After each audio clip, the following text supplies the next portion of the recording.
সালামু আলাইকুম। সরকারি রাজেন্দ্র কলেজের অনলাইন ক্লাসের পক্ষ থেকে সবাইকে জানাই স্বাগতম। আজকে আমি তোমাদের সামনে হাজির হয়েছি নাসরিন সুলতানা, প্রভাষক ইসলাম শিক্ষা, সরকারি রাজেন্দ্র কলেজ, ফরিদপুর।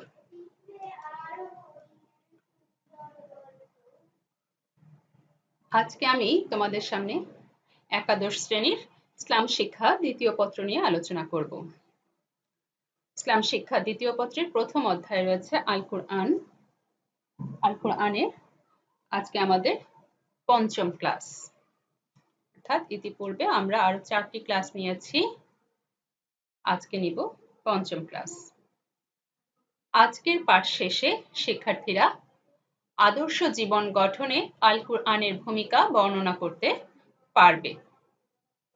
তো শিক্ষার্থীরা, আজকে আমাদের ক্লাসের আলোচ্য বিষয় হচ্ছে আল কুরআন। আল কুরআন মহাবিশ্বের প্রতিপালক দয়াময় আল্লাহ তাআলার পক্ষ থেকে মানব জাতির জন্য এক করুণার নিদর্শন। এটি যাবতীয় অনাচার, মিথ্যাচার, জুলুম ও নির্যাতনের অন্ধকার গভীর সমুদ্র থেকে মুক্তির একমাত্র নির্ভরযোগ্য সনদ। পথহারা জাতির পথের দিশা রয়েছে এতে। এতে আরও আছে অধিকার বঞ্চিত, অবহেলিত গোষ্ঠীর ন্যায্য অধিকার প্রাপ্তির নিশ্চয়তা। এটি কোনো চরম অসভ্য জাতিকেও সুসভ্য করে দেয় অনায়াসে। কি নেই এতে? পারিবারিক, সামাজিক, রাষ্ট্রীয়, অর্থনৈতিক, আন্তর্জাতিক, রাজনৈতিক, শিক্ষা, সাংস্কৃতিক, আধ্যাত্মিক, বৈজ্ঞানিক সহ সকল বিষয়ের মৌলিক জ্ঞান ভাণ্ডার রয়েছে এতে। তো শিক্ষার্থীরা, আজকে আমরা আল কুরআনে আলোচনা করব আদর্শ জীবন গঠনে আল কুরআনের ভূমিকা নিয়ে। আজকে আমাদের আলোচনা হচ্ছে আদর্শ জীবন গঠনে আল কুরআনের ভূমিকা নিয়ে। কুরআন মাজিদ বিশ্ব মানবের সুষ্ঠু ও সুন্দর জীবন নির্বাহে আল্লাহ প্রদত্ত বিধি ব্যবস্থাপনা। মানব জীবনের প্রতিটি ক্ষেত্রে নানাবিধ সমস্যার সম্মুখীন হতে হয়। ব্যক্তি জীবন হতে শুরু করে পারিবারিক, সামাজিক, রাষ্ট্রীয়, জাতীয়, আন্তর্জাতিক, রাজনৈতিক, অর্থনৈতিক, সাংস্কৃতিক, ধর্মীয় এবং আধ্যাত্মিক জীবনাবধি জীবনের প্রতিটি অধ্যায় ও বিভাগে মানব সমস্যার অন্ত নেই।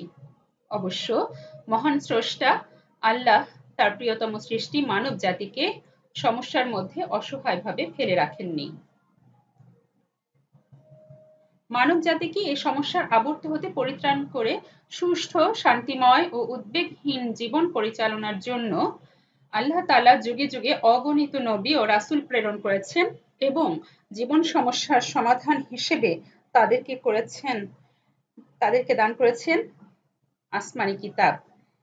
এ ধারায় সর্বশেষ নবী ও বিশ্বনেতা হযরত মুহাম্মদ সাল্লাল্লাহু আলাইহি ওয়াসাল্লামের প্রতি সর্বশেষ ও সর্বশ্রেষ্ঠ আসমানি কিতাব আল কুরআন নাযিল করেছেন। তিনি মানব জীবনের সর্ববিধ সমস্যার সমাধান এই মহাগ্রন্থে উপস্থাপন করেছেন। সূরা আন-নাহল ইরশাদ হচ্ছে, বিসমিল্লাহির রহমানির রহিম, আর আমি তোমার উপর কিতাব নাযিল করেছি যা প্রতিটি বিষয়ে সুস্পষ্ট বর্ণনা সম্বলিত, হেদায়েত, রহমত এবং সুসংবাদ মুসলিম জাতির জন্য। রাসূল করিম সাল্লাল্লাহু আলাইহি ওয়াসাল্লাম তার বিদায় হজের ভাষণে এজন্যই বলেছেন, আমি তোমাদের মাঝে দুটো বিষয় রেখে যাচ্ছি, যদি তোমরা এই দুটোকে আঁকড়ে ধরো তাহলে কখনোই পথভ্রষ্ট হবে না। এর একটি হলো আল্লাহর কিতাব এবং অপরটি তাঁর রাসূলের সুন্নাত। অর্থাৎ শিক্ষার্থীরা বুঝতেই পারছো যে জীবনের প্রতিটি ক্ষেত্রেই সুনির্দিষ্ট গাইডলাইন দিয়েছে পবিত্র আল কুরআন। আমরা সেগুলো আজ বিস্তারিত আলোচনা করব। যে বিষয়গুলো আমরা আলোচনা করব তা আমরা এক নজর দেখে নেই। পবিত্র কুরআনে যে দিকের দিক নির্দেশনা আমাদেরকে দেওয়া হয়েছে সেগুলো হচ্ছে আদর্শ ব্যক্তি গঠন, আদর্শ পারিবারিক জীবন, আদর্শ সমাজ জীবন, ইনসাফ ভিত্তিক অর্থ ব্যবস্থা, আদর্শ রাষ্ট্র গঠন, শিক্ষা ও সংস্কৃতি, রাজনৈতিক জীবন, ভারসাম্যপূর্ণ আন্তর্জাতিক ব্যবস্থা, আদর্শ জাতি গঠন, পার্থিব জীবনে উত্তম আদর্শ, পরকালীন জীবনে শান্তি ও মুক্তি এবং ধর্মীয় ও আধ্যাত্মিক জীবনে মুক্তি। তো শিক্ষার্থীরা, আমরা আস্তে আস্তে আমাদের মূল আলোচনার বিষয়ে যাচ্ছি।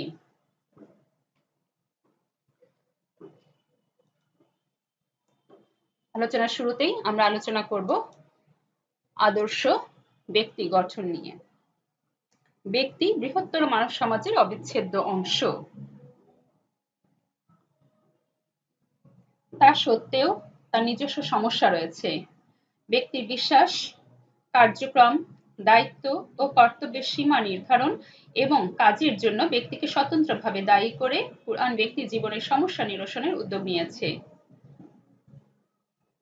এজন্য প্রথমেই ব্যক্তিকে কুফর, শিরক, পৌত্তলিকতা প্রভৃতি অসার বিশ্বাস থেকে আল্লাহর একত্ববাদ বা তাওহীদ, রিসালাত এবং আখিরাতে দৃঢ় বিশ্বাস পোষণের আহ্বান জানিয়েছে।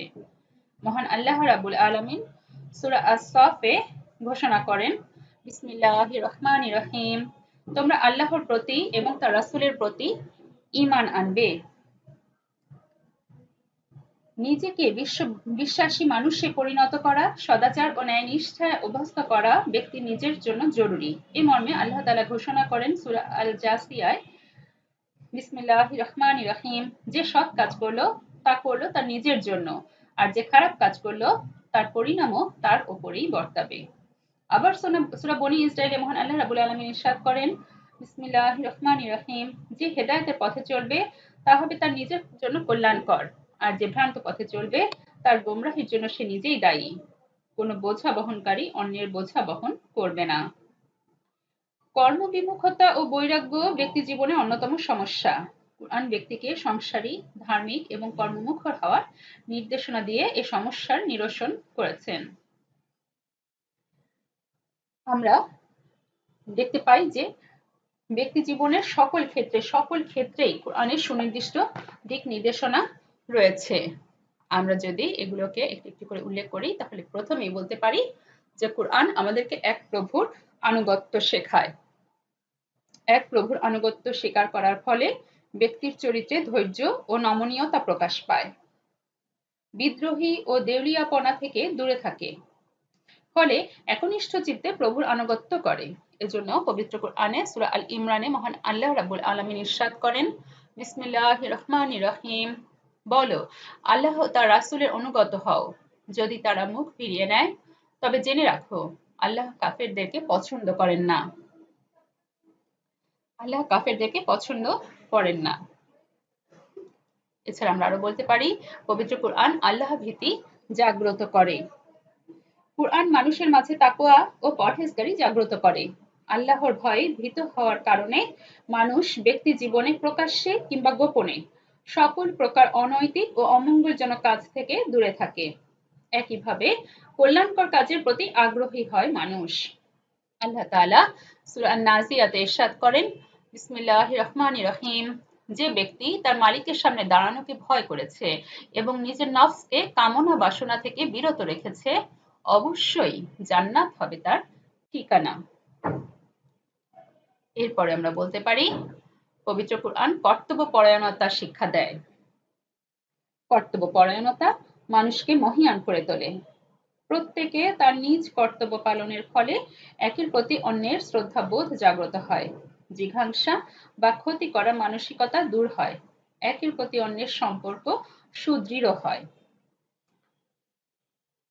পবিত্র কুরআনে এ প্রসঙ্গে মহান আল্লাহ রাব্বুল আলামিন সূরা আল ইসরায় ইরশাদ করেন, বিসমিল্লাহির রহমানির রহিম, ওয়া আতি যাল কুরবা হাক্কাহু, অর্থাৎ আত্মীয় স্বজনকে তাদের পাওনা আদায় করে দাও। অর্থাৎ আত্মীয় স্বজনের পাওনা আদি যা আছে তা থেকে তাকে কখনোই বঞ্চিত করা যাবে না। যথাযথভাবে আত্মীয়ের প্রতি আমাদের দায়িত্ব পালন করতে হবে। এছাড়া পবিত্র কুরআন আমাদেরকে বৈধ উপার্জনের বাধ্যবাধকতা বেঁধে দিয়েছে। আল কুরআন মানুষকে সকল প্রকার অবৈধ উপার্জন করা থেকে কঠোরভাবে নিষেধ করেছে। অন্যের সম্পদ অন্যায়ভাবে ভক্ষণ করাকে জঘন্য পাপ বলে আখ্যায়িত করেছে। সকল প্রকার অবৈধ উপার্জন সমাজ জীবনকে অস্থিতিশীল ও নিরাপত্তাহীন করে তোলে। পবিত্র কুরআনে এ প্রসঙ্গে মহান আল্লাহ রাব্বুল আলামিন সূরা আন-নাহলে ইরশাদ করেন, বিসমিল্লাহির রহমানির রহিম, আল্লাহ তোমাদের জন্য যা কিছু পবিত্র ও হালাল রিজিক দিয়েছেন তোমরা তা আহার করো এবং তার নিয়ামতের শকর করো যদি তোমরা একান্তভাবে তারই গোলামি করো। সুতরাং আমরা দেখতে পাচ্ছি যে ব্যক্তি জীবনের প্রতিটি ক্ষেত্রেই রয়েছে কোরআনের সুস্পষ্ট দিক নির্দেশনা। এ পর্যায়ে শিক্ষার্থীরা আমরা আলোচনা করব আদর্শ পারিবারিক জীবন নিয়ে। আদর্শ পারিবারিক জীবন নিয়ে। শিক্ষার্থীরা, মাতা পিতা, সন্তান সন্ততি, স্বামী স্ত্রী, ভাই বোন সবাইকে নিয়েই কিন্তু আমাদের মুসলিম পরিবার গড়ে ওঠে। পরিবারের সদস্যদের মধ্যে পারস্পরিক আস্থা, বিশ্বাস, ভালোবাসা, সহানুভূতি, সৌহার্দ্য ও সম্প্রীতি এবং সর্বাত্মক সহযোগী মনোভাব প্রতিষ্ঠাই কিন্তু এ সংস্থার মূল লক্ষ্য। আর তাই পারিবারিক জীবনের প্রতিটি ক্ষেত্রেই রয়েছে পবিত্র কোরআনের সুস্পষ্ট দিক নির্দেশনা। আমরা লক্ষ্য করি, দেখো, পরিবারকে শান্তি ও নিরাপত্তা স্থল হিসেবে তৈরি করতে পবিত্র কোরআনে রয়েছে যথাযথ বিধান। ইসলামী পরিবার মুমিন জীবনের শান্তি ও নিরাপত্তার ঠিকানা। কর্মব্যস্ত জীবনে পরম প্রশান্তির পরশ। রোগে শোকেও যেখানে সান্ত্বনা পাওয়া যায়, শত কষ্টের মাঝে স্বস্তি পাওয়া যায়। এ প্রসঙ্গে মহান আল্লাহ রাব্বুল আলামিন সূরা আরাফে ইরশাদ করেন, বিসমিল্লাহির রহমানির রহিম, তিনি আল্লাহ যিনি তোমাদের একটি প্রাণ থেকে সৃষ্টি করেছেন এবং তার থেকে তিনি তার জুড়ি বানিয়েছেন যেন তার জুড়ির কাছে সে পরম শান্তি লাভ করতে পারে। এছাড়াও মাতা পিতার প্রতি সম্মান প্রদর্শন করতে শেখায় পবিত্র আল কুরআন। পবিত্র কুরআন মাতা পিতাকে অত্যন্ত সম্মানের আসনে বসিয়েছে। একটি পরিবারকে স্থায়ী নিরাপত্তা স্থল করার জন্য এটি খুবই জরুরি, কেননা বৃদ্ধাবস্থায় তাদের প্রতি অবহেলা চরম অমানবিকতার পরিচায়ক। আর তাই পবিত্র কুরআনে সূরা আল ইসরায় মহান আল্লাহ রাব্বুল আলামিন ঘোষণা করেন, বিসমিল্লাহির রহমানির রহিম, যদি তাদের একজন বা উভয়ে বার্ধক্যে উপনীত হয় তাহলে তাদেরকে বিরক্তি ও ঘৃণাসূচক উফ বলো না এবং তাদেরকে ধমক দিও না, তাদের সাথে সম্মানসূচক কথা বলো।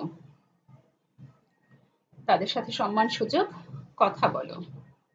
এরপরে আমরা দেখব যে স্বামী স্ত্রীর অধিকার সংরক্ষণের ব্যাপারে পবিত্র কুরআনে কি বলা হয়েছে। আল কুরআন কিন্তু একটি আদর্শ পরিবার স্বামী ও স্ত্রীর পারস্পরিক অধিকার আদায়ের প্রতি গুরুত্ব প্রদান করে, যাতে পরিবারে তাদের মাঝে শ্রদ্ধা, ভালোবাসা ও দায়িত্ববোধ জাগ্রত থাকে এবং কেউ কাউকে অবহেলা বা তুচ্ছ জ্ঞান না করে। আর এই প্রসঙ্গে সূরা আল বাকারায় মহান আল্লাহ রাব্বুল আলামিন ইরশাদ করেন, বিসমিল্লাহির রহমানির রহিম, ওয়ালাহুন্না মিসলুল্লাযী আলাইহিন্না বিল মা'রুফ। অর্থাৎ নারীদের তেমনই ন্যায়সঙ্গত অধিকার রয়েছে যেমন আছে তাদের উপর পুরুষদের। এছাড়াও আমরা বলতে পারি সন্তানের অধিকার সংরক্ষণ করে পবিত্র আল কুরআন। পারিবারিক জীবনকে মধুময় করে তোলে সন্তান সন্ততি। তাদের প্রতি সদয় ও ভালোবাসা প্রদর্শনের নির্দেশ দেওয়া হয়েছে। সকল প্রকার ক্ষতি ও অমঙ্গলের হাত থেকে তাদের রক্ষা করতে পরিবারের সদস্যদের নির্দেশ প্রদান করা হয়েছে। এ প্রসঙ্গে পবিত্র কুরআনে সূরা আল ইসরায় মহান আল্লাহ রাব্বুল আলামিন ইরশাদ করেন, বিসমিল্লাহির রহমানির রহিম, তোমরা তোমাদের সন্তানদের দারিদ্র্যের ভয়ে হত্যা করো না। আমি তাদের রিজিক দান করি এবং তোমাদেরকেও কেবল আমিই রিজিক দান করি। তো শিক্ষার্থীরা, আমরা লক্ষ্য করছি যে পরিবারের প্রতিটি সদস্যের প্রতি আমাদের দায়িত্ব আছে, আর এই দায়িত্ববোধের শিক্ষা পাই আমরা পবিত্র আল কুরআন থেকে। এখন আমরা আলোচনা করব আদর্শ সমাজ জীবন নিয়ে। আদর্শ সমাজ জীবন নিয়ে। মানুষ সামাজিক জীব। আত্মীয়, অনাত্মীয়, মুসলিম, অমুসলিম, পাড়া প্রতিবেশী নিয়ে পারস্পরিক নির্ভরশীলতার ভিত্তিতে তাকে সামাজিক জীবন নির্বাহ করতে হয়। অবিচার, জুলুম, অধিকার আত্মসাৎ, হত্যা, চুরি, ডাকাতি, ছিনতাই, ব্যভিচার ও নানা রকম খারাপ আচরণ সামাজিক জীবনকে দুর্বিষহ করে তোলে। এই সমস্যা নিরসনে কুরআন ঘোষণা দিয়েছে। সূরা আল মাইদায় মহান আল্লাহ রাব্বুল আলামিন ঘোষণা করেন, বিসমিল্লাহির রহমানির রহিম, তোমরা ন্যায় বিচার করো, তা তাকওয়ার সর্বাধিক নিকটবর্তী। আবার সূরা আন-নিসায় মহান আল্লাহ রাব্বুল আলামিন ঘোষণা করেন, বিসমিল্লাহির রহমানির রহিম, মুমিনগণ, তোমরা ন্যায়ের উপর প্রতিষ্ঠিত থাকো, আল্লাহর জন্য ন্যায় সঙ্গত সাক্ষ্য দান করো, যদিও তা তোমাদের নিজেদের বা তোমাদের মাতা-পিতা ও নিকটাত্মীয়দের ব্যাপারেও হয়। আবার সূরা নিসায় মহান আল্লাহ রাব্বুল আলামিন আরো ইরশাদ করেন, বিসমিল্লাহির রহমানির রহিম, আর মাতা-পিতার সাথে ভালো ব্যবহার করো, নিকটাত্মীয়, এতিম ও মিসকিনদের প্রতিও, এবং প্রতিবেশী আত্মীয়ের প্রতি, অনাত্মীয় প্রতিবেশীর প্রতি, পাশাপাশি চলার সাথী ও পথিকের প্রতি, এবং তোমাদের অধীনস্থ কৃতদাস ও দাসীদের প্রতি দয়ানুগ্রহ প্রদর্শন করো। নিশ্চয়ই আল্লাহ দাম্ভিক ও গর্বকারীকে ভালোবাসেন না। সূরা আন-নিসায় মহান আল্লাহ রাব্বুল আলামিন আরো ইরশাদ করেন, বিসমিল্লাহির রহমানির রহিম, মুমিনগণ, তোমরা অন্যায়ভাবে একে অপরের সম্পদ আত্মসাৎ করো না। আবার সূরা বনী ইসরাঈলে আল্লাহ রাব্বুল আলামিন ইরশাদ করেন, আর এমন কাউকে বিসমিল্লাহির রহমানির রহিম, আর এমন কাউকে হত্যা করো না যাকে হত্যা করা আল্লাহ হারাম ঘোষণা করেছেন, অবশ্য ন্যায়সঙ্গত হত্যার কথা স্বতন্ত্র। এমনইভাবে সহানুভূতি, সদাচার ও ন্যায়নীতির ভিত্তিতে কুরআন মাজিদ মানুষের সামাজিক জীবনকে সমস্যামুক্ত ও শান্তিপূর্ণ করার সামগ্রিক বিধান দিয়েছে। সমাজ জীবনের প্রতিটি ক্ষেত্রে এমন কোনো ক্ষেত্র নেই যা নিয়ে পবিত্র কুরআনে আলোচনা হয়নি। আমরা যদি সুনির্দিষ্ট করে বলি, তবে আমরা দেখি যে সমাজের ন্যায় প্রতিষ্ঠা, ন্যায় বিচার প্রতিষ্ঠা করেছে পবিত্র আল কুরআন। সমাজ জীবনকে ভারসাম্যপূর্ণ করার জন্য আল্লাহ তাআলা ন্যায় বিচার প্রতিষ্ঠা করতে নির্দেশ প্রদান করেছেন। এতে কেউ কারো প্রতি জুলুম ও অন্যায় করতে পারে না। আর তাই সূরা আন-নাহলে মহান আল্লাহ রাব্বুল আলামিন ইরশাদ করেন, বিসমিল্লাহির রহমানির রহিম, নিশ্চয়ই আল্লাহ ন্যায়পরায়ণতা ও সদাচরণ করার নির্দেশ দিচ্ছেন। এছাড়া পবিত্র কুরআন জুয়া ও মাদকাসক্তিকে নিষিদ্ধ ঘোষণা করেছে। সমাজ জীবনকে শান্তিময় ও পবিত্র রাখতে ইসলাম জুয়া ও মাদককে নিষিদ্ধ ঘোষণা করেছে। এই দুটি কাজই মানুষের প্রকৃত সম্মানের হানিকর। এগুলো হলো শয়তানের ঘৃণ্য কাজ। পবিত্র কুরআনে সূরা আল মাইদায় মহান আল্লাহ রাব্বুল আলামিন ঘোষণা করেন, বিসমিল্লাহির রহমানির রহিম, শয়তান তো মদ ও জুয়া দ্বারা তোমাদের মধ্যে শত্রুতা ও বিদ্বেষ ঘটাতে চায়। এছাড়াও আমরা দেখি নারীর সম্মান প্রদান নিশ্চিত করে পবিত্র আল কুরআন। পবিত্র কুরআন মানুষকে সম্মান প্রদর্শন করতে শিখিয়েছে। নারী পুরুষ নির্বিশেষে সকলেই সমাজে সম্মান প্রাপ্তির অধিকার রাখে। তাই কুরআন নারীর সকল নিরাপত্তা ও সম্মান নিশ্চিত করেছে। পবিত্র কুরআনে সূরা আল বাকারায় তাই মহান আল্লাহ রাব্বুল আলামিন ইরশাদ করেন, বিসমিল্লাহির রহমানির রহিম, নারীদের তেমনই ন্যায়সঙ্গত অধিকার আছে যেমন আছে তাদের উপর পুরুষদের। এছাড়া আমরা বলতে পারি পবিত্র কুরআন দুর্নীতি প্রতিরোধে সুনির্দিষ্ট দিক নির্দেশনা দিয়েছে। সমাজ জীবনকে কলুষমুক্ত রাখতে পবিত্র কুরআন দুর্নীতিকে হারাম ঘোষণা করেছে। কুরআনে সূরা আল বাকারায় মহান আল্লাহ রাব্বুল আলামিন ইরশাদ করেন, বিসমিল্লাহির রহমানির রহিম, তোমরা একে অন্যের সম্পদ অবৈধ উপায়ে ভক্ষণ করো না। মানুষের সম্পদের কিছু অংশ জেনে শুনে অন্যায়ভাবে খাওয়ার উদ্দেশ্যে বিচারককে ঘুষ প্রদান করো না। তারপর আমরা বলতে পারি ইসলামী সমাজে পরনিন্দা চর্চা সম্পূর্ণ নিষিদ্ধ। মানুষের সম্মান অক্ষুণ্ণ রাখতে এবং পরস্পরের সম্পর্ককে মধুর করতে পরনিন্দা চর্চাকে হারাম ঘোষণা করা হয়েছে। কেননা এতে সামাজিক জীবনে হিংসা, বিদ্বেষ ও ঝগড়াঝাটি ছড়িয়ে থাকে। সূরা আল হিজরাতে মহান আল্লাহ রাব্বুল আলামিন ইরশাদ করেন, বিসমিল্লাহির রহমানির রহিম, ওয়ালা ইয়াগতাব বা'দুকুম বা'দা, অর্থাৎ তোমরা একে অন্যের গীবত করো না। তোমরা একে অন্যের গীবত করো না। এরপর শিক্ষার্থীরা আমরা আলোচনা করব ইনসাফ ভিত্তিক অর্থ ব্যবস্থা নিয়ে। ইনসাফ ভিত্তিক অর্থ ব্যবস্থা নিয়ে সম্পদের অসম বন্টন, উপার্জনে ও ব্যয়ে হারাম পদ্ধতি অনুসরণ, সম্পদ আত্মসাৎ, সুদ প্রভৃতি হচ্ছে মৌলিক অর্থনৈতিক সমস্যা। এর জন্য মানুষকে হালাল জীবিকা উপার্জনের নির্দেশ দেওয়া হয়েছে। সূরা আল বাকারায় মহান আল্লাহ রাব্বুল আলামিন ইরশাদ করেন, বিসমিল্লাহির রহমানির রহিম, তোমরা পৃথিবীর যা হালাল ও পবিত্র তা আহার করো। এছাড়া সূরা আল বাকারায় মহান আল্লাহ রাব্বুল আলামিন আরো ইরশাদ করেন, বিসমিল্লাহির রহমানির রহিম, আমি তোমাদেরকে জীবিকা হিসেবে যা দিয়েছি তা থেকে পবিত্র বস্তু আহার করো। আবার অপচয় নিষিদ্ধ করে বলা হয়েছে।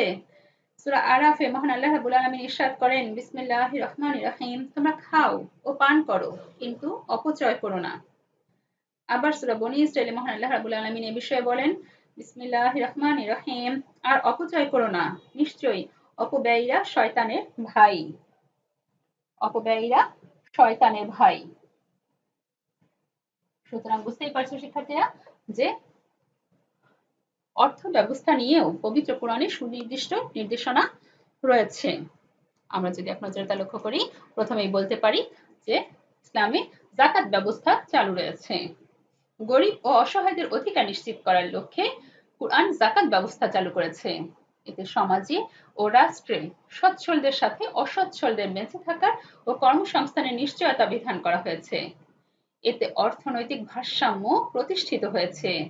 পবিত্র কুরআনে সূরা মাআরিজে মহান আল্লাহ রাব্বুল আলামিন ঘোষণা করেন, বিসমিল্লাহির রহমানির রহিম, এবং যারা বিশ্বাস করে তাদের সম্পদে সুনির্দিষ্ট অধিকার রয়েছে এমন লোকদের যারা অভাবগ্রস্ত, ভিক্ষুক এবং যারা অসহায়, সুবিধা বঞ্চিত।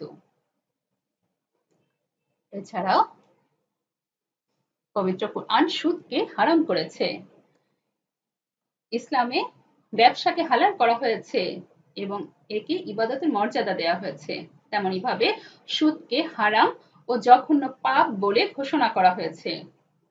মহান আল্লাহ রাব্বুল আলামিন ঘোষণা করেন সূরা আল বাকারায়, বিসমিল্লাহির রহমানির রহিম, ওয়া আহাল্লাল্লাহুল বাইআ ওয়া হাররামার রিবা, অর্থাৎ আল্লাহ ব্যবসা বা ক্রয় বিক্রয়কে হালাল করেছেন এবং সুদকে হারাম করেছেন। এরপরে যদি আমরা আরো বলি তো বলতে পারি যে সম্পদের সুষম বন্টন নিশ্চিত করেছে পবিত্র আল কুরআন। সমাজ ও রাষ্ট্রের স্থিতিশীলতা, সমৃদ্ধি ও শান্তি প্রতিষ্ঠার জন্য অর্থনৈতিক সুষম বন্টন অপরিহার্য। অর্থনৈতিক ভারসাম্য ভেঙে পড়লে সমাজে উঁচু ও নিচু শ্রেণীর জন্ম হয়। এতে শ্রেণী বৈষম্য তৈরি হয়। সমাজে শ্রেণী বৈষম্য তৈরি হলে অসংখ্য সামাজিক সমস্যা সহ অর্থনৈতিক অস্থিতিশীলতা দেখা দেয়। এ প্রসঙ্গে সূরা হাশরে মহান আল্লাহ রাব্বুল আলামিন ইরশাদ করেন, বিসমিল্লাহির রহমানির রহিম, যাতে সম্পদ তোমাদের অর্থশীলদের হাতে পুঞ্জীভূত হয়ে না যায়, অর্থাৎ মুষ্টিমেয় কতকের হাতে সম্পদ কুক্ষিগত হয়ে থাকুক, এটা মহান আল্লাহ রাব্বুল আলামিন পছন্দ করেন না। এরপর রয়েছে চুরি ডাকাতি নিষিদ্ধ। চুরি বা ডাকাতির ফলে মানুষের অর্থনৈতিক নিরাপত্তা বিঘ্নিত হয়, সমাজ ও রাষ্ট্রের সর্বত্র অস্থিতিশীলতা সৃষ্টি হয়। তাই পবিত্র কুরআন চুরি ও ডাকাতিকে কঠোরভাবে নিষিদ্ধ ঘোষণা করেছে। চুরির শাস্তির ব্যাপারে সূরা মাইদায় মহান আল্লাহ রাব্বুল আলামিন ইরশাদ করেন, বিসমিল্লাহির রহমানির রহিম, পুরুষ চোর এবং নারী চোর তাদের হাত কেটে দাও, এ তাদের কর্মফল এবং আল্লাহর পক্ষ থেকে দৃষ্টান্তমূলক দণ্ড। সুতরাং বুঝতেই পারছো যে অর্থনীতির ক্ষেত্রেও মহান আল্লাহ রাব্বুল আলামিন আমাদেরকে সুনির্দিষ্ট দিক নির্দেশনা দিয়েছেন। তো শিক্ষার্থীরা, এবার আমরা আলোচনা করব আদর্শ রাষ্ট্র গঠন নিয়ে। সমাজের বৃহত্তর অঙ্গন হচ্ছে রাষ্ট্র। রাষ্ট্রীয় জীবনের সুখ, শান্তি, সমৃদ্ধি নির্ভর করে সরকার ও প্রজা সাধারণের মধ্যে মধুর সম্পর্ক, আইন শৃঙ্খলা বিধান এবং পারস্পরিক সংহতির উপর। আল কুরআন সরকার ও সরকার প্রধানকে জনগণের সঙ্গে পরামর্শ করে রাষ্ট্র পরিচালনা করার জন্য শূরা ভিত্তিক শাসন ব্যবস্থা কায়েমের নির্দেশনা দান করেছে। রাষ্ট্রীয় জীবনের সমস্যা সমূহ সমাধান কল্পে পবিত্র কুরআনের এর নির্দেশনা বিশ্ববাসীর নিকট চিরকাঙ্ক্ষিত আদর্শ রাষ্ট্র ব্যবস্থার রূপকার হিসেবেই বিধৃত হয়ে আসছে। কেননা রাজনীতি হচ্ছে রাজার নীতি, রাজ্য শাসন নীতি, নীতির রাজা ও উত্তম নীতি। মহান আল্লাহ সবকিছুই সৃষ্টি করেছেন, তাই তার বিধানই সর্বোত্তম ও শ্রেষ্ঠ বিধান। তিনি মহাবিশ্বের রাজাধিরাজ, সুতরাং পৃথিবীতেও তারই রাজত্ব চলবে, তারই বিধান চলবে। আল কুরআন এই প্রসঙ্গে ইরশাদ হচ্ছে, সূরা হামিম সিজদায় মহান আল্লাহ রাব্বুল আলামিন ইরশাদ করেন, বিসমিল্লাহির রহমানির রহিম, যে ব্যক্তির চেয়ে উত্তম কথা, সে ব্যক্তির চেয়ে উত্তম কথা কার হতে পারে যে আল্লাহর দিকে আহ্বান জানায়। আবার সূরা মাইদায় মহান আল্লাহ রাব্বুল আলামিন ইরশাদ করেন, বিসমিল্লাহির রহমানির রহিম, যারা আল্লাহর প্রতি দৃঢ় বিশ্বাসী, তাদের নিকট আল্লাহর চেয়ে উত্তম বিধানদাতা আর কে হতে পারে। যে ব্যক্তি আল্লাহর কাছে আত্মসমর্পণ করেছে এবং নিজের জীবনযাত্রা সততা সহকারে করেছে, তার চেয়ে উত্তম জীবনযাপন পথ আর কার হতে পারে। মানুষ আল্লাহর খলিফা, তাই মানুষের নিজের আইন রচনা করার অধিকার নেই। তার একমাত্র কাজ হলো বিশ্ব প্রভুর দেয়া প্রত্যেকটি নির্দেশ ও বিধান পালন করা। এ প্রসঙ্গে পবিত্র কুরআনে ইরশাদ হচ্ছে, বিসমিল্লাহির রহমানির রহিম, সাবধান, সৃষ্টি যার, আইন বিধানও চলবে তার। আবার সূরা আরাফে মহান আল্লাহ রাব্বুল আলামিন ইরশাদ করেন, বিসমিল্লাহির রহমানির রহিম, অর্থাৎ সৃষ্টি আল্লাহর, কাজেই আইন রচনা করার অধিকারও একমাত্র তারই। সুতরাং আমরা বুঝতে পারছি যে রাষ্ট্র গঠন নিয়ে পবিত্র কোরআনে সুনির্দিষ্ট দিক নির্দেশনা প্রদান করেছেন মহান আল্লাহ রাব্বুল আলামিন। আমরা এটি যদি একটি একটি করে লক্ষ্য করি যে কি কি ক্ষেত্রে, তবে আমরা দেখি যে ন্যায় শাসন প্রতিষ্ঠা করে পবিত্র আল কোরআন। কোন রাষ্ট্রকে স্বীকৃত আদর্শ রাষ্ট্রে পরিণত করতে ন্যায় শাসন প্রতিষ্ঠা করা কিন্তু অপরিহার্য। উন্নত ও কল্যাণ রাষ্ট্রের জন্য এটি অন্যতম শর্ত। তাই পবিত্র কোরআনে সূরা আন-নিসায় মহান আল্লাহ রাব্বুল আলামিন ঘোষণা করেন, বিসমিল্লাহির রহমানির রহিম, আর যখন মানুষের মাঝে কোনো ব্যাপারে বিচার করবে, তখন তা ন্যায় ও ইনসাফের সাথে করবে। তারপর আমরা বলতে পারি নিরাপত্তা বিধান। একটি রাষ্ট্র আদর্শ জনগণের জীবন ও সম্পদের নিরাপত্তা নিশ্চিত করবে, অন্যথায় রাষ্ট্রের যত্রতত্র হানাহানি ও কাটাকাটিতে নিরাপত্তা দারুণভাবে বিঘ্নিত হয়। আর তাই পবিত্র কোরআনে সূরা আনআমে মহান আল্লাহ রাব্বুল আলামিন ইরশাদ করেন, বিসমিল্লাহির রহমানির রহিম, ওয়ালা তাকতুলুন নাফসাল্লাতী হারামাল্লাহু ইল্লা বিল হাক্কি, অর্থাৎ আল্লাহ যাকে হত্যা করা হারাম করেছেন, তোমরা ন্যায়সঙ্গত কারণ ছাড়া তাকে হত্যা করো না।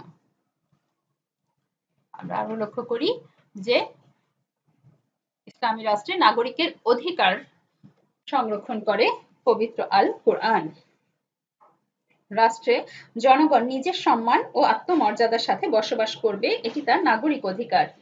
রাষ্ট্র তার এই অধিকার নিশ্চিত করবে, এটি একটি আদর্শ রাষ্ট্রের পরিচায়ক।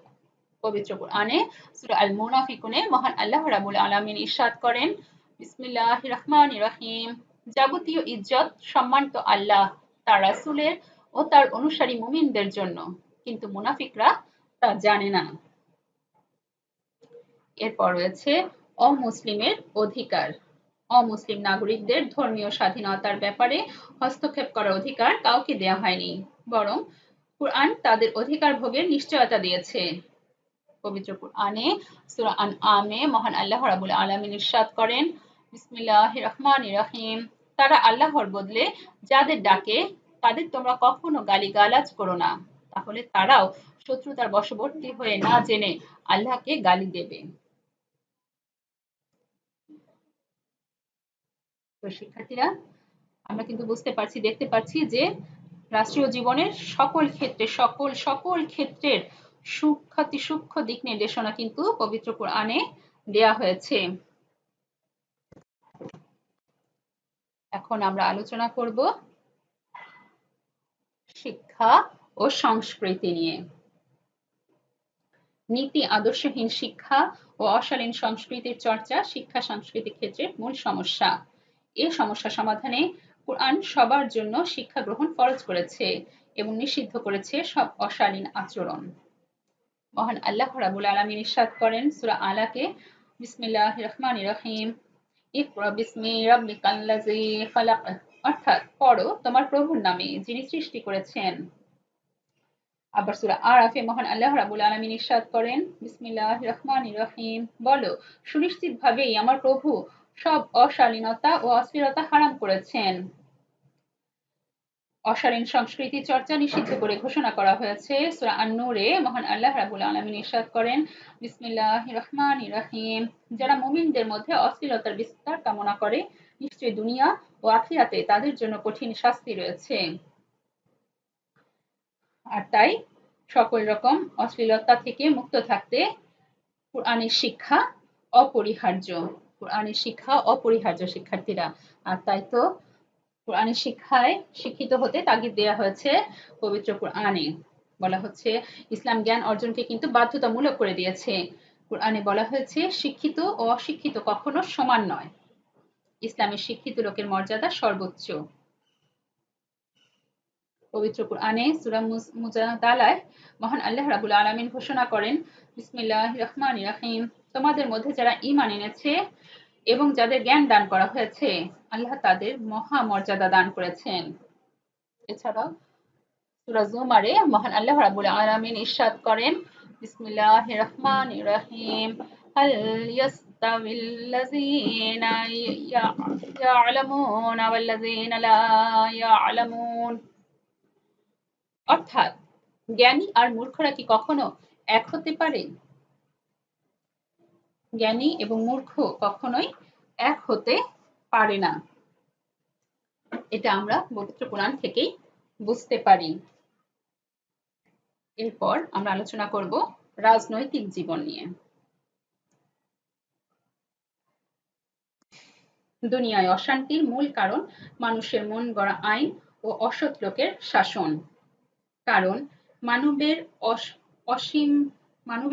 সসীম জ্ঞানের দ্বারা কখনো সকলের স্বার্থ রক্ষামূলক আইন রচনা হতে পারে না। এজন্য আল্লাহ প্রদত্ত আইনই হতে হবে সকল রাজনৈতিক কর্মকাণ্ডের উৎস। আর তা না হলে রাজনৈতিক জীবন কলুষিত, সীমাহীন দুর্নীতি ও শোষণ বঞ্চনার শিকার হবে। এজন্য মহান আল্লাহ রাব্বুল আলামিন ইরশাদ করেন, বিসমিল্লাহির রহমানির রহিম, ওয়ামান লাম ইয়াহকুম বিমা আনজালাল্লাহু ফাউলাইকা হুমুল কাফিরুন। অর্থাৎ যারা আল্লাহর দেয়া বিধান অনুযায়ী দেশ পরিচালনা করে না তারা কাফির, ফাসিক বা জালিম। ইসলামী জীবন বিধানকে কায়েম করার জন্য রাজনৈতিক শক্তি অপরিহার্য। মানব রচিত সকল মিথ্যা অপবাদের উপর শ্রেষ্ঠত্ব ও বিজয়ী করার জন্য ইসলামী রাজনীতি অনস্বীকার্য। নবী রাসূলগণকে এজন্য পাঠানো হয়েছে। পবিত্র কোরআনে সূরা আল ফাতহায় মহান আল্লাহ রাব্বুল আলামিন ইরশাদ করেন, বিসমিল্লাহির রহমানির রহিম, তিনিই মহান আল্লাহ যিনি তার রাসূলকে মুক্তির সনদ ও সত্য জীবন বিধান সহ পাঠিয়েছেন যাতে অন্য সব বাতিল মতবাদের উপর তাকে বিজয়ী করতে পারেন। এ প্রসঙ্গে মহান আল্লাহ রাব্বুল আলামিন আরো ইরশাদ করেন, বিসমিল্লাহির রহমানির রহিম, হে মুহাম্মদ সাল্লাল্লাহু আলাইহি ওয়াসাল্লাম, আমরা আপনার প্রতি লৌহ নাজিল করেছি। এর মধ্যে মানবজাতির জন্য ভয় রয়েছে এবং কল্যাণও রয়েছে। আয়াতে লৌহ অর্থ রাজনৈতিক শক্তি। হযরত মুহাম্মদ সাল্লাল্লাহু আলাইহি ওয়াসাল্লামকে নবুয়তের সাথে সাথে রাজনৈতিক ক্ষমতাও দেওয়া হয়েছে, যার ফলে তিনি ইসলামকে পুরোপুরিভাবে বাস্তবায়ন করতে পেরেছেন। বস্তুত আল কুরআন সব ধরনের রাজনৈতিক কর্মকাণ্ডের অত্যন্ত সুন্দর ও সার্বজনীন চিরশাশ্বত দিক নির্দেশনা দান করেছে। রাজনৈতিক শক্তি ব্যতীত কোনো আদর্শই সমাজে বাস্তবায়ন হতে পারে না। তাই ইসলাম রাজনীতিকে প্রত্যেক নবী ও ঈমানদার লোকদের জন্য বিধিবদ্ধ করে দিয়েছে। পবিত্র কোরআনে সূরা শুরায় মহান আল্লাহ রাব্বুল আলামিন ইরশাদ করেন, বিসমিল্লাহির রহমানির রহিম, তিনি তোমাদের জন্য জীবন যাপনের সে নিয়ম কানুন নির্দিষ্ট করে দিয়েছেন যার উপদেশ তিনি নূহকে দিয়েছিলেন। আর আমরা তোমার প্রতি ওহীর মাধ্যমে যা পাঠিয়েছি, যার নির্দেশ আমরা ইব্রাহিম, মুসা, ঈসাকেও দিয়েছিলাম, তা হচ্ছে তোমরা দিন কায়েম করো এবং এতে বিচ্ছিন্ন হয়ে পড়ো না। সকল নবীদের দায়িত্ব ছিল আল্লাহর দিন কায়েম, অর্থাৎ আল্লাহর প্রতিটি বিধানকে সমাজে প্রতিষ্ঠিত করা। কুরআনের ভাষায় যাকে বলে দিন কায়েম, আজকের যুগে তাকে বলা হচ্ছে রাজনীতি। রাজনীতির মাধ্যমে সমাজের ক্ষমতা, আইন কানুন নিয়ম নীতি সংস্কৃতি পরিবর্তন করা যায়। আর নবীরা এসেও এ কাজটি করেছিলেন। আর এ হচ্ছে সমাজ থেকে মানব রচিত ব্যবস্থাকে পরিবর্তন করে আল্লাহ প্রদত্ত বিধান কায়েম করা। পবিত্র কুরআনে সূরা ইসরায় মহান আল্লাহ রাব্বুল আলামিন এ সম্পর্কে ইরশাদ করেন, বিসমিল্লাহির রহমানির রহিম, হে আল্লাহ, তুমি আমাকে রাষ্ট্রীয় শক্তি দ্বারা সাহায্য করো। মহানবী সাল্লাল্লাহু আলাইহি সাল্লাম মক্কায় 13টি বছর দ্বীনের প্রচার করেছেন, কিন্তু দ্বীনের কোনো বিধান সমাজে কায়েম করতে পারেননি। তার হাতে তখন রাষ্ট্র ক্ষমতা ছিল না, কিন্তু মদিনায় গিয়ে রাষ্ট্র ক্ষমতা পেয়ে মাত্র 10 বছরে ইসলামের পূর্ণাঙ্গ বিধান বাস্তবায়ন করেছেন। এজন্য মহানবী সাল্লাল্লাহু আলাইহি ওয়াসাল্লাম বলেছেন, নিশ্চয়ই আল্লাহ রাষ্ট্র শক্তির সাহায্যে এমন অনেক কাজ সম্পন্ন করেন যা কুরআন দ্বারা করেন না। আল্লাহর অনেক বিধান কায়েমের জন্য রাষ্ট্র শক্তি তথা রাজনৈতিক শক্তি অপরিহার্য, যেমন হত্যা, জিনা, চুরি, ডাকাতি, যুদ্ধ ইত্যাদি। পরাধীন জাতি রাজনীতি থেকে দূরে থাকে। হযরত মুসা আলাইহিস সালাম বললেন, সূরা মাইদায় আল্লাহ তাআলা ইরশাদ করেন, বিসমিল্লাহির রহমানির রহিম, হযরত মুসা বললেন, হে আমার জাতির ভাইরা, আল্লাহ তোমাদের জন্য একটি পবিত্র ভূমি নির্ধারণ করে দিয়েছেন, তা দখল করো, পেছনে হটবে না, অন্যথায় ব্যর্থ ক্ষতিগ্রস্ত হবে। প্রত্যেক নবী রাজনীতি করেছেন এবং রাষ্ট্রশক্তি দখল করেছেন। আল কুরআনে সূরা মাইদায় আল্লাহ তাআলা বলেন, বিসমিল্লাহির রহমানির রহিম, আল্লাহ তোমাদের মধ্যে নবী সৃষ্টি করেছেন এবং শাসক বানিয়েছেন। অর্থাৎ রাজনৈতিক জীবনের চর্চাও পবিত্র কুরআনে বৈধ করা হয়েছে, আর এর জন্য সুস্পষ্ট দিক নির্দেশনা দেয়া হয়েছে। সুস্পষ্ট দিক নির্দেশনা দেয়া হয়েছে পবিত্র কুরআনে রাজনৈতিক জীবন সম্পর্কে।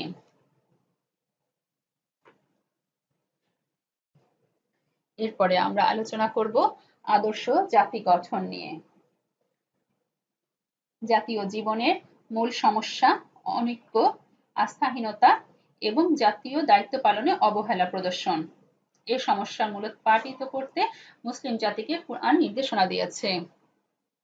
এ প্রসঙ্গে পবিত্র কুরআনে সূরা আল ইমরানে মহান আল্লাহ রাব্বুল আলামিন ইরশাদ করেন, বিসমিল্লাহির রহমানির রহিম, واعتصموا بحبل الله جميعا ولا تفرقوا, অর্থাৎ আর তোমরা আল্লাহর পথ ঐক্যবদ্ধভাবে আঁকড়ে ধরো এবং পরস্পর বিচ্ছিন্ন হইও না। এই ঘোষণায় কুরআন বিভক্তি, অনৈক্য, দায়িত্বহীনতা প্রভৃতি জাতীয় সমস্যার সর্বাধিক কল্যাণকর সমাধান দেয়। এরপরে আমরা আলোচনা করব পার্থিব জীবনে উত্তম আদর্শ প্রতিষ্ঠায় কুরআনের ভূমিকা নিয়ে। পার্থিব জীবনে উত্তম আদর্শ প্রতিষ্ঠায় কুরআনের ভূমিকা। কুরআনে পার্থিব জীবনকে উপেক্ষা করতে বলা হয়নি, কেননা পার্থিব জীবনের কর্মকাণ্ডের উপর ভিত্তি করেই পরকালীন সাফল্য ব্যর্থতা নির্ধারিত হয়। এ প্রসঙ্গে মহানবী হযরত মুহাম্মদ সাল্লাল্লাহু আলাইহি ওয়াসাল্লাম ইরশাদ করেন, দুনিয়া হচ্ছে আখিরাতের শস্যক্ষেত্র। মহান আল্লাহ রাব্বুল আলামিন সূরা আল বাকারায় ইরশাদ করেন, বিসমিল্লাহির রহমানির রহিম, আমাদের প্রভু আমাদের দুনিয়া ও আখিরাতে কল্যাণ দান করুন। দুনিয়া ও আখিরাতে কল্যাণ দান করুন। পার্থিব জীবনে কল্যাণের জন্য কুরআন মানুষকে আল্লাহর গুণে গুণান্বিত হওয়ার পরামর্শ দিয়েছে। এ প্রসঙ্গে সূরা আল বাকারায় মহান আল্লাহ রাব্বুল আলামিন ইরশাদ করেন, বিসমিল্লাহির রহমানির রহিম, আমরা আল্লাহর রং গ্রহণ করেছি, আল্লাহর রঙের চাইতে উত্তম রং আর কার হতে পারে। মানুষকে নৈতিক স্খলন ও নীতিহীনতা থেকে রক্ষার জন্য কুরআনে সব রকমের পাপাচার, বিদ্রূপ, উপনামে ডাকা, দোষারোপ, দোষান্বেষণ, ভিত্তিহীন অনুমান, গীবত, অন্যায় ও অশালীন কাজ থেকে বিরত থাকতে বলা হয়েছে।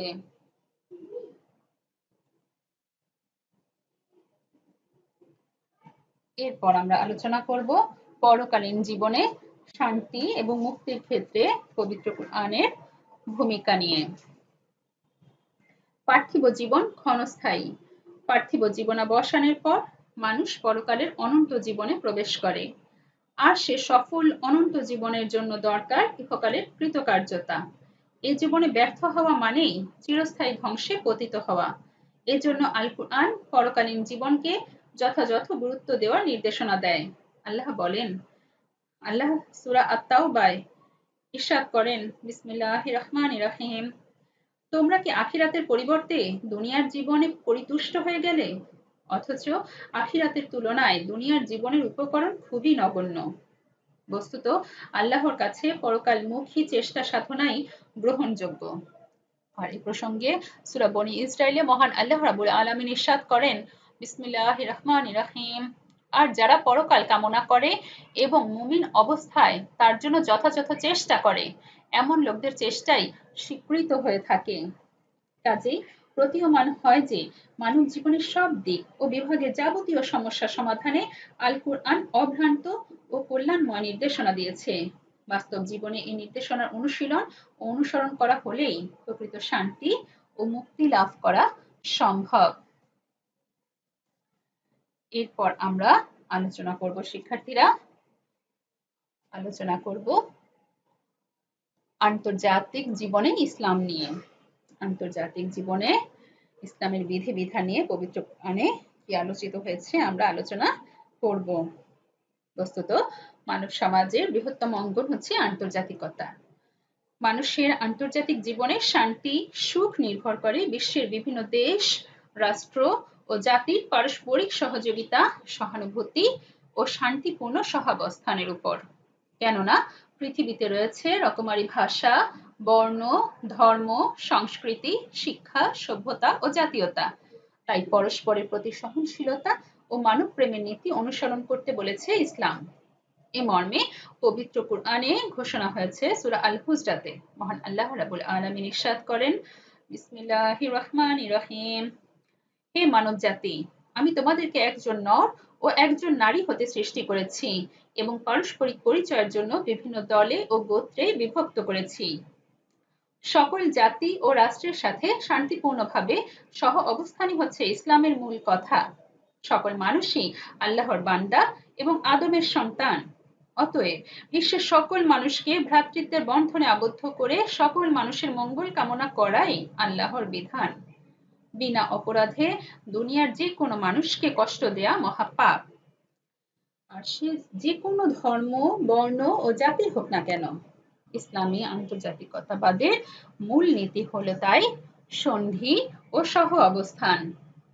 যে কোনো জাতি বা রাষ্ট্র সন্ধি করতে আগ্রহ করলে তাদের সাথে কিন্তু অবশ্যই সন্ধি করতে হবে, যুদ্ধ নয়। শান্তি হচ্ছে ইসলামের কাম্য। আর এই প্রসঙ্গে সূরা আনফালে মহান আল্লাহ রাব্বুল আলামিন ইরশাদ করেন, বিসমিল্লাহির রহমানির রহিম, তারা যদি সন্ধি করার আগ্রহ করে অথবা এগিয়ে আসে তবে তোমরাও এগিয়ে যাও। আন্তর্জাতিকতাবাদের মূলনীতি আরো হচ্ছে আশ্রয় প্রার্থীকে আশ্রয় দান। অর্থাৎ কোনো মানুষ বা জাতি যদি অত্যাচারীদের থেকে বাঁচার জন্য আশ্রয় ও সাহায্য চায় তবে তাকে আশ্রয় ও সাহায্য দান করা ইসলামের শিক্ষা। এরপর রয়েছে চুক্তির প্রতি সম্মান প্রদর্শন। অর্থাৎ কোনো জাতি বা রাষ্ট্রের সাথে চুক্তি হলে অবশ্যই সেই চুক্তি মেনে চলতে হবে। রয়েছে বাড়াবাড়ির প্রতি সমুচিত জবাব প্রদান। অর্থাৎ কোনো রাষ্ট্র যদি বাড়াবাড়ি করে তবে তার সমুচিত জবাব দিতে হবে, নচেৎ পৃথিবীতে অশান্তি বেড়ে যাবে। আবার চুক্তি বহির্ভূত জাতির সাথেও বন্ধুসুলভ আচরণ করতে হবে। অর্থাৎ যেসব জাতি সন্ধি ও চুক্তিতে আবদ্ধ তাদের সাথে সদাচরণ করার সাথে সাথে চুক্তি বহির্ভূত জাতির সাথেও সদাচরণ করা ইসলামী আন্তর্জাতিকতাবাদের মূলনীতি। এরপর রয়েছে আন্তর্জাতিক ন্যায় বিচার প্রতিষ্ঠা। নিজেরা ক্ষতিগ্রস্ত হলেও ন্যায় নীতি থেকে বিচ্যুত হওয়া যাবে না। মুসলিম সমাজ হবে বিশ্বের জন্য ন্যায় নীতির প্রতীক। রয়েছে মুসলিম মুসলমানদের সাহায্য করা। পৃথিবীর যে কোনো স্থানে মুসলমান নির্যাতিত হলে তাদেরকে সাহায্য করাও ইসলামী আন্তর্জাতিকতাবাদের উদ্দেশ্য। এ প্রসঙ্গে সূরা আনফালে মহান আল্লাহ রাব্বুল আলামিন ইরশাদ করেন, বিসমিল্লাহির রহমানির রহিম, কোনো মুসলিম জাতি বা রাষ্ট্র তোমাদের নিকট দ্বীন রক্ষার জন্য যদি সাহায্য প্রার্থনা করে তবে তাদেরকে সাহায্য করা তোমাদের অবশ্য কর্তব্য। এরপর রয়েছে দ্বিমুখী নীতি পরিহার। অর্থাৎ মুখে যা বলা হবে কাজে তাই করা হবে। চুক্তি ও সন্ধি যা করা হবে বাস্তবেও তাই পালন করতে হবে। এর ব্যতিক্রম করা অপরাধ। এটা আন্তর্জাতিক ক্ষেত্রেও প্রযোজ্য। এর সর্বশেষ আমরা বলতে পারি যে পৃথিবীতে শান্তি প্রতিষ্ঠায় অস্ত্র ধারণ, অর্থাৎ মানুষের উপর হতে মানুষের প্রভুত্ব, কর্তৃত্ব, জুলুম, নির্যাতন, নিষ্পেষণ, অশান্তি ও দুঃখ দুর্দশা বন্ধ করার জন্য অস্ত্র ধারণ করতে হলেও তাতে কিছু মাত্র আপত্তি থাকতে পারে না।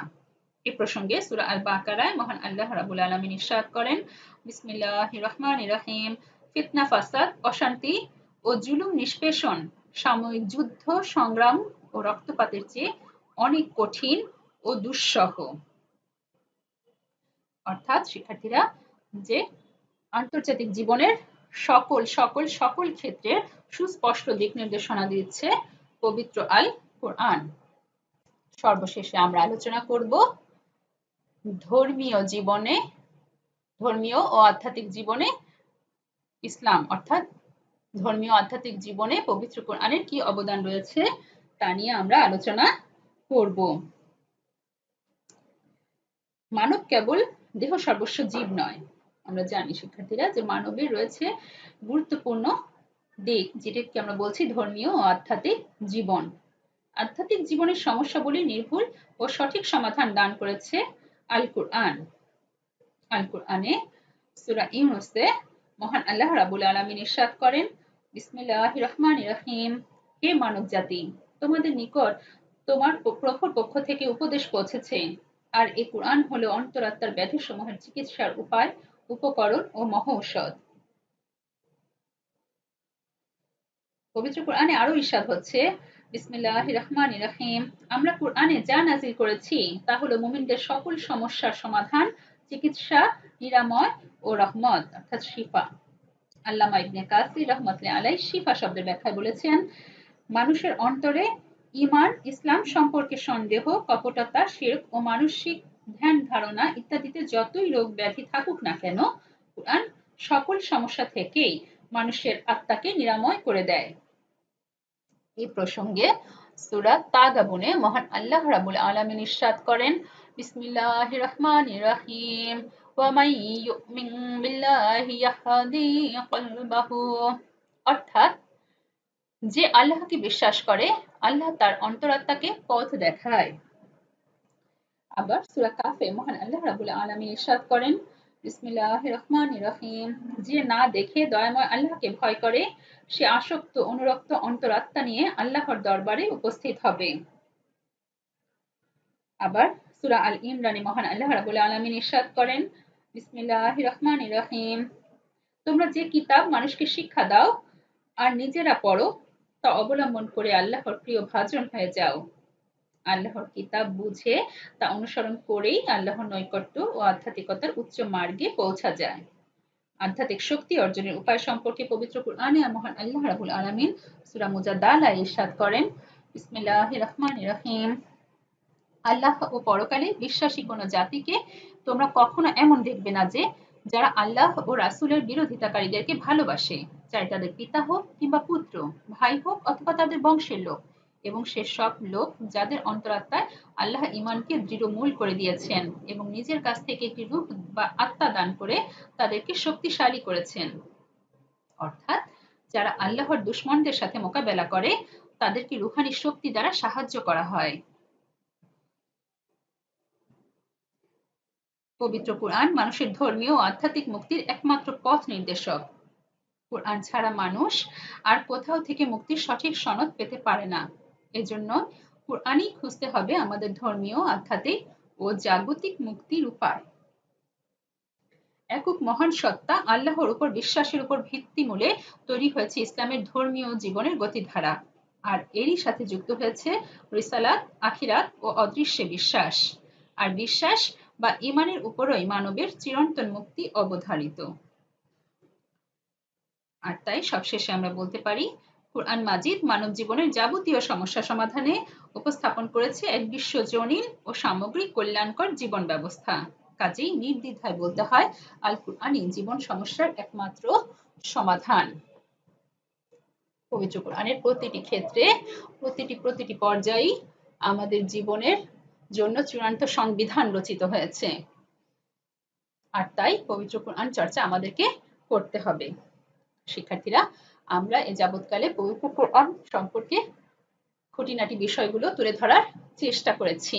পবিত্র কোরআন সম্পর্কে যথাযথ পরিচয় তোমাদের সামনে তুলে ধরার চেষ্টা করেছি এ পর্যন্ত 5টি ক্লাসে। আর আগামী ক্লাসে আমরা পবিত্র কোরআনের এই অধ্যায় নিয়ে আলোচনা করব। তবে আমাদের সিলেবাসের অন্তর্ভুক্ত রয়েছে একটি সূরা, সূরা আল বাকারা, এটি নিয়ে আমাদের আলোচনা থাকবে। আগামী ক্লাসে আমরা সূরা আল বাকারা নিয়ে আলোচনা করব। তার আগে অবধি সবাই ভালো থাকবে, সুস্থ থাকবে। আর এই 5টি ক্লাসে আমরা কোরআন সম্পর্কে, কোরআনের বৈশিষ্ট্য, মাধুর্য, মাহাত্ম্য নিয়ে যা যা যা কিছু আলোচনা করেছি, শিক্ষার্থীরা তোমরা কিন্তু অবশ্যই অবশ্যই বাসায় তা আত্মস্থ করবে। তো শিক্ষার্থীরা, আজকে আর আলোচনা বাড়াবো না। সবাই ভালো থাকো, সুস্থ থাকো এবং বাসায় নিয়মিত ভাবে পড়াশোনা করো।